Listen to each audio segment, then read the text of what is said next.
అట్లా ప్రధానమంత్రి ఏందే ఆయన పెద్ద ఇదా, ఆయన తోపా తురుమా అని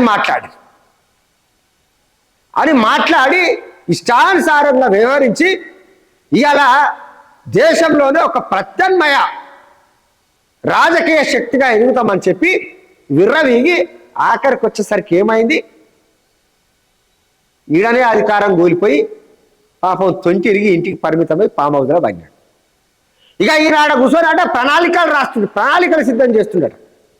ఇక గమ్మతైన విషయం ఏంటంటే ఇక వీళ్ళు ఏమంటారు అంటే కేంద్ర రాష్ట్ర ప్రభుత్వాలను ఎండగడతాం. ఇక ఈ ఎండగట్టడంలో ముఖ్యంగా గ్రామ స్థాయి నుండి మొదలుకుంటే రాష్ట్ర స్థాయి వరకు కార్యకర్తలందరినీ సమన్వయం చేసి ఇక గ్రామ కమిటీలు, మండల కమిటీలు, డివిజన్ కమిటీలు, జిల్లా కమిటీలు, రాష్ట్ర కమిటీలు, ఈ కమిటీలనన్నీ ఏర్పాటు చేసి ఇక రాజకీయ పరిణామాల పట్ల ఎప్పటికప్పుడు అప్రమత్తంగా అలర్ట్గా ఉండాలని చెప్పి ఇక ఒక సూచన కూడా చేస్తుందట ఒక కమిటీ.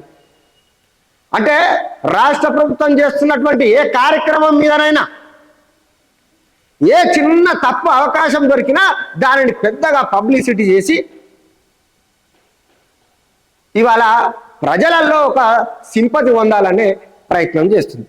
ఇక ముఖ్యంగా మిత్రులారా, పార్లమెంట్లో బీఆర్ఎస్ ప్రాతినిధ్యం కోల్పోయిన తర్వాత హక్కుల నట కోల్పోయిందట. ఉన్నప్పుడు ఏ హక్కుల కోసం మాట్లాడిరు మీరు?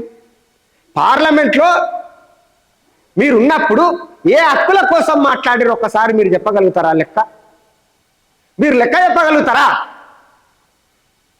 ఇవాళ ఎన్ని ప్రాజెక్టులను పట్టుకరాగలిగారు? కేంద్ర ప్రభుత్వం ఎన్ని ప్రాజెక్టులను తీసుకొచ్చింది?